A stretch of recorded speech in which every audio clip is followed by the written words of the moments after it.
Meu nome é Mariana Posses, eu tenho 51 anos, sou mãe de 3 filhos, o João Pedro, que hoje tem 26 anos, o Marco Antônio, de 22, e a Luísa, de 19, graças a Deus veio uma mulher para me ajudar. Sou avó do Guilherme, que tem 4 anos e que foi uma bênção nas nossas vidas. Sou professora, tradutora e militante. Bom, eu só não nasci aqui, porque o meu bisavô, por exemplo, é Meton de Alencar. Ele foi o responsável pela fórmula do Aceptol. Ele vendeu a fórmula, mas quem fez a fórmula foi ele.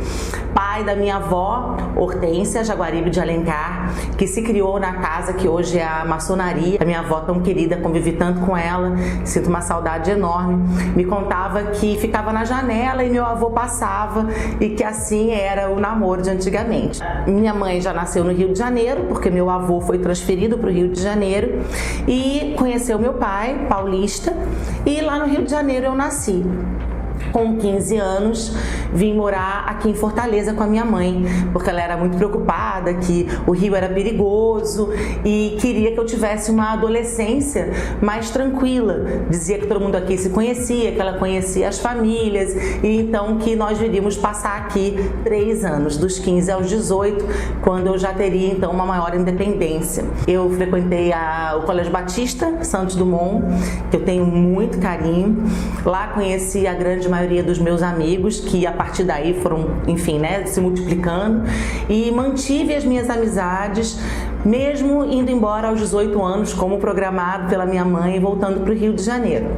E infelizmente, quando eu fiz 21 anos, a minha mãe foi vítima de um assalto, levou um tiro na cabeça na frente da garagem da minha casa. E isso nunca se resolveu e ficou guardado dentro de mim. Com 20 anos eu não sabia muito bem como lidar com isso, nem o que fazer. Eu tenho irmãos por parte de pai, mas fui criada praticamente sozinha com a minha mãe, porque ela já era separada do meu pai, inclusive.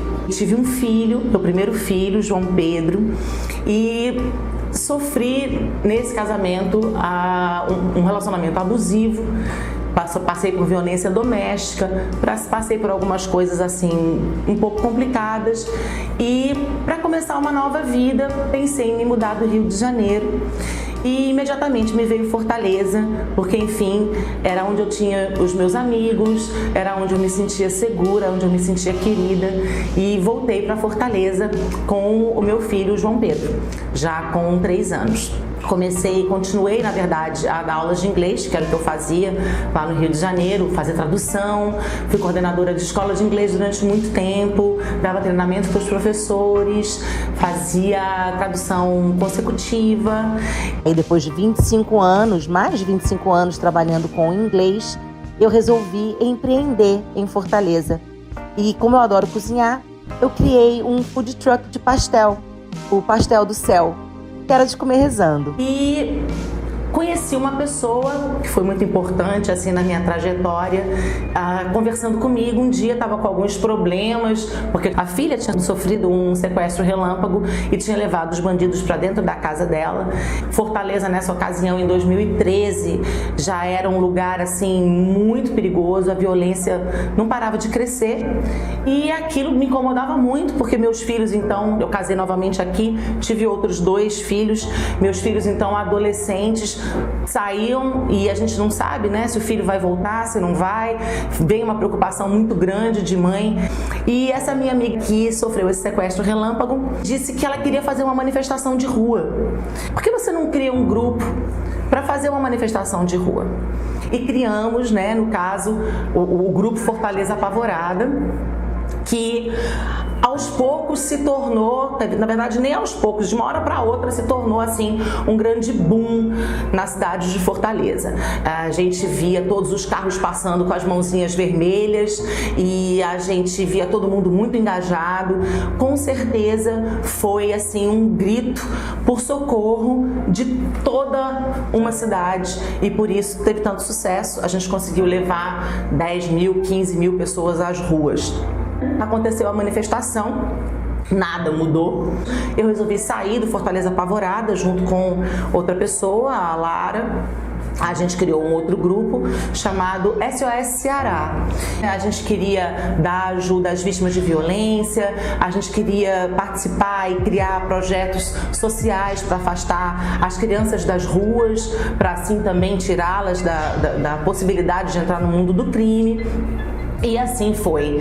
Fui convidada para participar do Fórum Nacional Permanente de Reconstrução Social e participei então do fórum como membro da sociedade civil. Mas ao longo desses anos todos, todo mundo vinha e me dizia: se candidate, por conta dessa coisa de ter vergonha, por conta de não querer entrar na política, é que os maus permanecem na política e os bons ficam de fora.